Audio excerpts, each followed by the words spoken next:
Welcome to This Explainer. Today, we're basically treating foundational chemistry math like a detective's case file.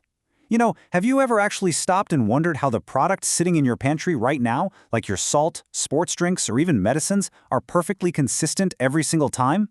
I mean, it's not magic, right? It's precise math. Let's decode exactly how it all works. Okay, let's take a quick look at our agenda for today to see how we'll build our analytical protocol. We are going to cover decoding everyday chemistry, the anatomy of a solution, the master formula, solving the cases, avoiding the mass trap, and finally, the golden rules of mass. Let's get right into it. Section 1. Decoding Everyday Chemistry. We're going to see exactly why mixture math matters in the real world. Think about things like table salt, sports drinks, or cough syrup. They all rely on incredibly rigorous mathematical standards for safety and consistency. Take table salt, for example. It's standardized to be about 97 to 99% sodium chloride by mass. And those sports drinks you grab after a workout, they're actually engineered for quick energy, containing precisely 6 to 8% sugar by mass.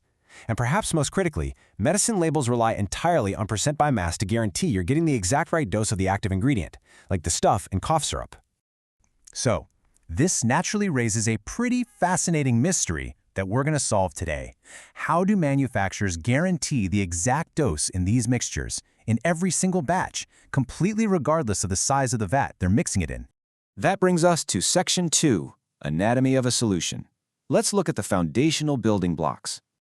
All right, before we even think about touching a calculator, we really need to clearly define our three key players here. First up is the solute. That's the substance actually being dissolved, like your salt or your sugar. Second is the solvent. This is the liquid doing the dissolving. Most commonly, that's just water. And third, we have the solution itself, which is the total, final mixture of both of them combined. This illustrates a very simple but absolutely crucial physical reality. Our total solution mass is literally just the sum of its parts. You take the mass of your solute, you add it to the mass of your solvent, and boom, that gives you the mass of your entire solution. It's a simple, undeniable equation, but it's totally vital because it's going to anchor our entire analytical process today. Moving on to Section 3, the master formula. This is our analytical protocol for solving mass mixtures. So, here's our core equation. Percent by mass equals the mass of the solute divided by the mass of the solution, all multiplied by 100%. The logic here is actually pretty elegant. First, you find the decimal ratio by taking your part, that's the solute, and dividing it by the whole thing, the solution. Then, you simply convert that little decimal into a nice clean percentage just by multiplying by 100. To make sure we absolutely never make a mistake, we're going to strictly follow a 5-step standard operating procedure for every single problem. Step 1. Extract your given clues from the situation. Step 2. Clearly define your unknown target. Step 3. State that master formula. Step 4. Substitute your values into the system. And finally, Step 5. Compute your final answer. Easy, right? Let's put that to the test in Section 4, Solving the Cases, where we'll execute our standard operating procedure. Our very first situation asks us to find the concentration of a simple saltwater preparation. Here's the scenario. Mia dissolved 12 grams of salt in 88 grams of water.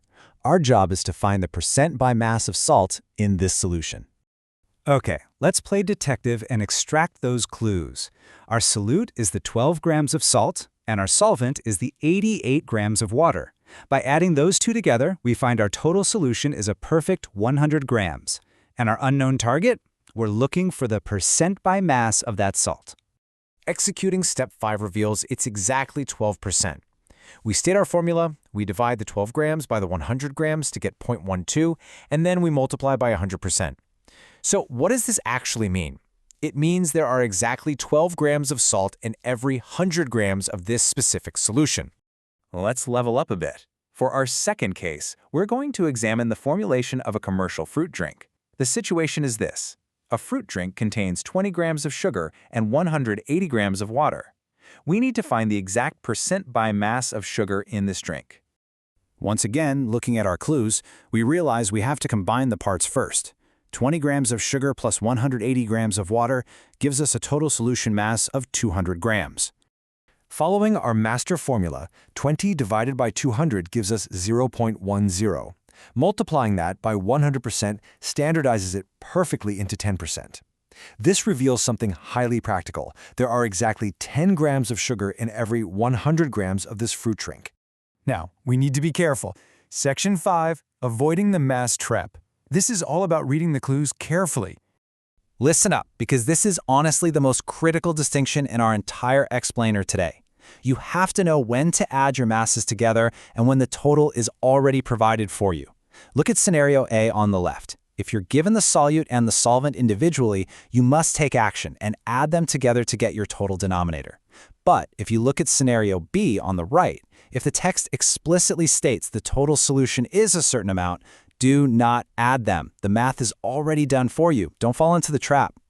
Let's see this in action with a vinegar analysis case. The situation says a vinegar solution has a total mass of 250 grams and contains 15 grams of acetic acid. See how the trap is avoided here? The solvent mass is literally already included in that 250-gram total. So we can jump straight into substituting 15 over 250 right into our formula, which ultimately results in a clean 6% concentration. This step really highlights exactly why we bother multiplying by 100% in the first place. It sort of magically standardizes any messy, real-world batch size into a perfectly readable, universal 100-gram sample. Think about it. Regardless of the total batch size, whether it was that 100-gram saltwater batch, the 200-gram fruit drink, or the 250-gram vinegar batch, the percentage tells us exactly how many grams of solute are present in every 100 grams of that specific solution. It's really the ultimate standardization tool. Section 6. Golden Rules of Mass. Let's do a quick final wrap-up. Okay, here are your mandatory rules for the lab. First, always use a scale to measure mass in grams, not a measuring cup for volume. Mass is key. Second, always include the unit G for grams because precision is absolutely mandatory. Third, always verify your denominator by remembering that the mass of the solution equals the solute plus the solvent. And finally, whatever you do, don't forget to multiply by 100%. A raw decimal ratio is simply not a percentage until you execute that final step. Well, you did it. You now completely possess the analytical toolkit to decode the hidden mathematics inside almost any product sitting on your shelf right now. So, I'll leave you with this final thought. What everyday chemistry will you decode next?